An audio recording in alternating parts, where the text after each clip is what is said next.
خان صاحب نے فرمایا ہے کہ اگر 90 دن میں الیکشن نہ کرائے تو ہم جیلوں کو بھر دیں گے. واہ خان صاحب، جیل بھرو تحریک کا نام تو تم نے سن لیا کس سے. تمہیں پتہ نہیں ہے جیل بھرو تحریک میں پہلے قربانی اپنے لیڈر کی ہوتی ہے. اگر آپ کو یہ زوم ہے تو آپ ضمانتیں نہ کرائیں، آپ جیل چلے جائیں گے. طریقہ کار ہوتا ہے پہلے لیڈر جیل میں جاتے ہیں. جو ہندوستان میں مہاتما گاندھی نے، پنڈت جواہر لال نہرو نے، جو انہوں نے تحریکیں چلائی تھی جیل بھرو کی، تو پہلے وہ خود اندر گئے تھے. مولانا آزاد، جتنے بڑے بڑے اس وقت کے لیڈر تھے سارے پہلے خود اندر گئے تھے، بعد میں کارکن آئے تھے. سبحان اللہ، یہ ایسی ہو رہی ہے کہ لیڈر گھر سوئے گا، وہ گھر سوئے گا، کارکن اندر جائیں گے. یہ نہیں. پاکستان میں پیپلز پارٹی نے 83 میں موومنٹ چلائی تھی جیل بھرو تحریک، تو سارے لیڈر اندر گئے تھے، سارے کارکن اندر گئے، کوئی بندہ باہر نہیں رہا تھا.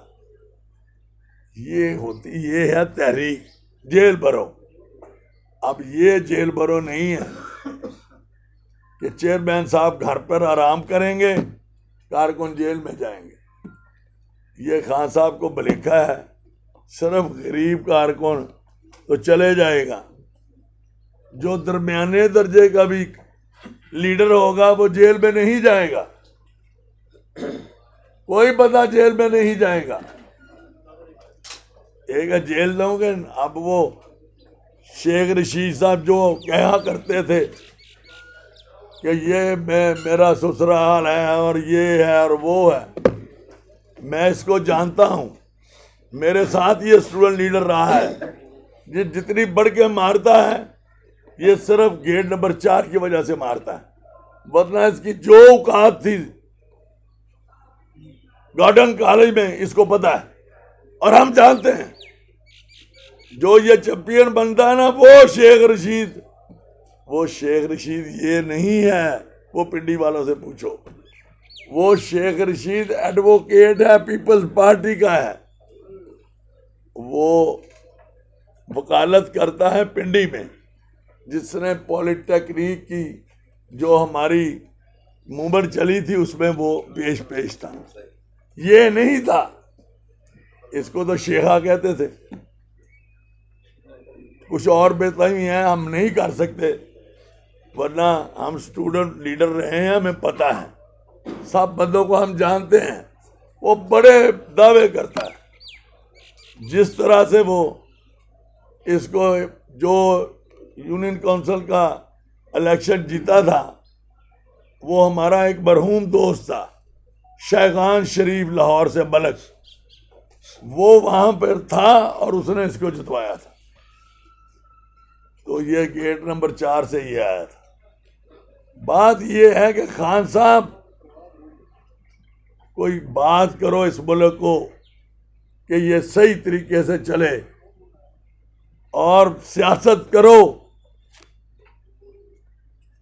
پتہ چلے کہ خان صاحب سیاست کر رہے ہیں. یہ تو ایک چھوٹے سے چھوٹے سیاسی کارکن سے پوچھ لو کہ یار اپنی کونسلنگ چھوڑ دو، وہ کہے گا نہیں، کونسلر نہیں میں چھوڑ سکتا. اگر خان صاحب سیاسی ہوتے، کھلاڑی نہ ہوتے، کھلاڑی اور اناڑی دونوں چیزوں خان صاحب میں ہیں. اگر خان صاحب سیاسی ہوتے تو کبھی اسمبلی سے باہر نہ آتے. اسمبلی میں رہتے، یہ استعفے دینے کوئی بات نہیں ہے، وہ تو کسی وقت بھی دیے جا سکتے. اسمبلی میں رہتے اور اس حکومت کو ٹف ٹائم دیتے. یہ ہے مقابلہ سیاسی. اسمبلیاں توڑ دی پنجاب کی اور اس کی. آپ نے اپنے سارے پتے کھیل دیے، اور پتے بھی بھونڈے طریقے سے کھیلے ہیں کہ جس سے آپ کی شخصیت ہی مسخ ہو گئی کہ آپ کو پتہ ہے کچھ نہیں۔ اگر آپ اسمبلیوں میں رہتے تو آپ کا بہت وزن ہوتا۔ آج آپ زور ڈال کے کہہ سکتے کہ الیکشن کراؤ، چلو وقت پہ ہو جائیں گے، لیکن آپ کہتے یہ جو آپ دباؤ ڈال رہے ہیں دباؤ نہیں ہے، آپ کو سمجھ آ گئی ہے کہ میں فیل ہو گیا، کیونکہ جو بساکھیاں تھیں وہ چلی گئی ہیں۔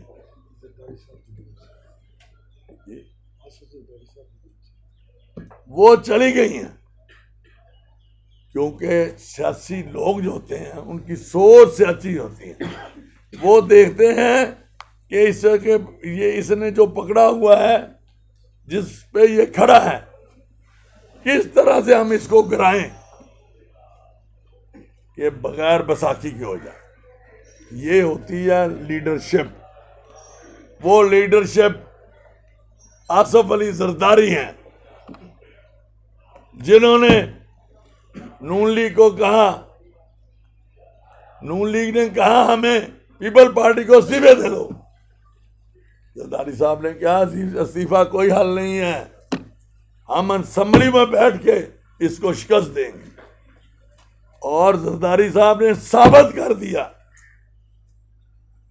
اور ان کو کہتے رہے ہم 2 سال پہلے کہ آپ عدم اعتماد لاؤ، لیکن یہ نہیں مانے۔ زرداری صاحب اپنا کام کر رہے تھے، پھر وہ وقت آ گیا کہ انہوں نے کہا اچھا یار پتے میں دکھا ہی دیتا ہوں۔ وہ جب ان کو پتے دکھائے نا سارے ایم این اے، وہ پاگل ہو گئے کہ یہ تو سارا کچھ ان کے پاس ہے۔ پھر جناب عدم اعتماد کی تحریک آئی جو کامیاب ہوئی، اور یہ اس وقت کی آئی ایس آئی کو پتا نہیں تھا ان کے پاس بندے پورے ہیں کہ نہیں، اور وہ کہتا ہے کہ رو رو کے کہتا رہا کہ میرے خلاف عدم اعتماد کی تحریک واپس کراؤ، واپس کراؤ، واپس کراؤ۔ انہوں نے کہا کچھ نہیں ہوتا، تم بچ جاؤ گے۔ لیکن سیاست جو کرتے ہیں انہوں نے ثابت کر دیا اور اس کو فارغ کر دیا۔ خان صاحب سیاست کرنی ہے پازیٹو کرو، جو وہ